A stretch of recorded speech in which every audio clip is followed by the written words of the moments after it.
welcome back to our channel, and today I'm gonna show you my most used, least used, and cutest handbag. I've been tagged by my friend Divine. Hello Divine. If you guys love watching unboxing Louis Vuitton purses, travel vlogs, beauty vlogs, you guys should follow her. I'm gonna post her YouTube channel somewhere on the screen. Yeah, I've been tagged, so that's why I'm gonna do this challenge, or well, it's not a challenge. I'm gonna do this vlog, and I don't really, disclaimer, I don't really have a collection of hand purses. I wish I did, but I don't. So I'm just gonna tell you what bags I have, or the most used, least used, and cutest handbags that I have. So let's start. My most used handbags, of course, handbags, dami. Oh, dalawa talaga yung papakita ko. My most used handbag would be my work bag, because I use this 5 times a week, sometimes 7 days a week, because, you know, pag on-call weekend, kailangan mong mag-work ng weekend. So, this is my very trusted work bag. It's my Hopkins medical bag. Ta-da! I love this bag kasi kung wala to, wala tayong kabuhayan. Okay? So, everything ay nandito. My BP apparatus, gate belt, ano pa ba nandito? Pulse ox, gloves, alcohol pads, goniometer, lahat dito siya. Meron pa nga akong hand sanitizer dito, at may sabon ako dito, and somewhere my first aid kit is there, and it's very very heavy, guys, mind you. Oops, hindi ka malaglag yung camera ko. Napakabigat niya, but what do you expect, lahat nandyan. So that's my Girl Scout bag, and I love that bag. And nakakadalawa or tatlong ganito na ako in my 4 years as a home health physical therapist. So that's my trusted bag. Okay, next would be during the weekend. Syempre, di ba, hindi naman lagi gamit ko to, di ba? Nakakaano naman kung yan ang yan. Tsaka hindi naman yan yung personal bag ko. If personal bag, ito na ba siya? Yun! It's my Prada nylon shoulder bag. The chain, with yung chain na shoulder bag. I really like it because of the size. Kasi kasya dito yung work tablet ko. Tapos color black, madaling bagayan. Tapos pwede siyang streetwear, pwedeng dressy. Diba? Tama ba? Dressy ba yung term dun? Basta yun, yung pwedeng nakadress, tapos pwedeng streetwear. And then, oh yeah, meron siyang lock. There's this lock. And then there's also a key to your lock. So I think it's just really cool. And then if you open, it's just really cool. And then when you open it, oh, diba? Laki niya. Ano ba yung nasa loob? Hey guys, scratch cards pala ako. Nalo ako dito, alam ko eh. $1. Nalo ko $1. Dito, oh my god. Sana nanalo ko ng million. $5 ha? $5. So, $6 tayo. So, ayan. So, there's a zipper back here. There's a pocket that you know, it's wide. It's wide pocket. And there are more pockets in the front. Ta-da! Right there. So, I really like it because ang laki niya. And cute, diba? So that's my most used handbag right now. And then let's go to cutest. No, hindi. Least muna. Least used handbag. Let's go to the least used handbag. It would be my LV Alma Epi leather or satchel. The satchel bag. Siguro kasi hindi na siya uso. Kaya hindi ko na rin siya masyadong ginagamit. Tsaka, mahirap kasi ganyan mo lang siya dala-dala. Siyempre, pag nagta-travel ka, diba?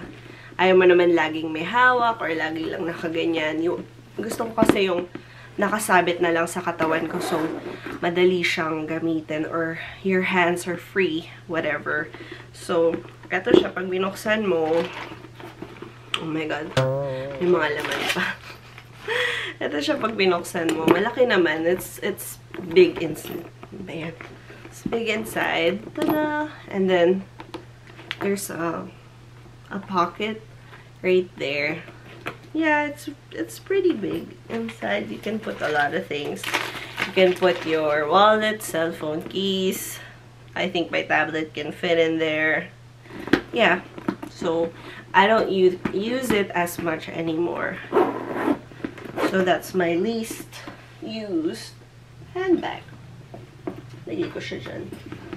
And then, next, for my cutest handbag, I have two, what I consider two cutest right now. My LV Clapton backpack. It's a backpack, actually. But I like it because it's very versatile.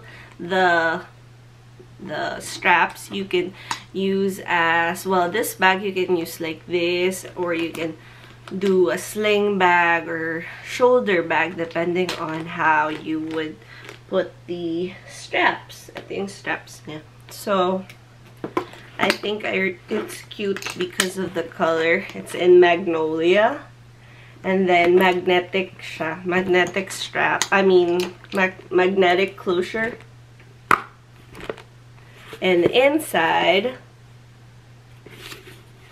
there's one pocket right there. And then open, ano na siya? Open space. Ayan. Malaki din siya. Kasya yung tablet ko. Kikay kit. Cellphone, wallet, keys. Ayan. Tapos, click. Tada! Kaya lang hassle lang pagbubuksan mo. Laging ganun. So, ayan. Pero, I think it's cute kasi I like backpacks. Next cutest would be my Marc Jacobs Snapshot. Tama ba? Snapshot. Marc Jacobs Snapshot camera bag. Yan. Cute, diba? Kasi very streetwear bagay sa suot ko ngayon. Kaya siya yung gamit ko. It's in burgundy. And then inside, actually, hindi siya, cute lang siya, pero wala masyado malalagay. Kasi para medyo, sobrang matibay ha. In fairness, sobrang matibay ang leather niya. Matigas. Yun nga lang, that means hindi siya ganun ka. Teka, so inside is my wallet. Ayan, nagkasya siya dyan. Wallet. Siguro kasha, wallet, and susi. And then dito sa back pocket, there, I have my sanitizer. My lip gloss. And then, that's it. Kasi yung cellphone ko nakalabas. But there's a back pocket sa labas. I mean, sa loob. May back pocket sa loob, may back pocket sa labas. It's just like a sleeve. Maybe you can put your card inside. So yeah, I like it because it's cute. I think this is my cutest handbag, and then these two are my cutest handbag. So ayun, I don't really have a collection. I just buy as I please. That's it. So I hope you guys liked this short vlog, and unfortunately I don't have anybody to tag. I don't know a lot of vloggers right now who would do this challenge, but or not challenge would do this vlog. Well, I want to tag my best friend Gwen because she has a huge bag collection, but she doesn't have a vlog, so ayun. Anyway, thank you guys so much for watching. Please like and subscribe to our channel, and we'll see you next time. Bye!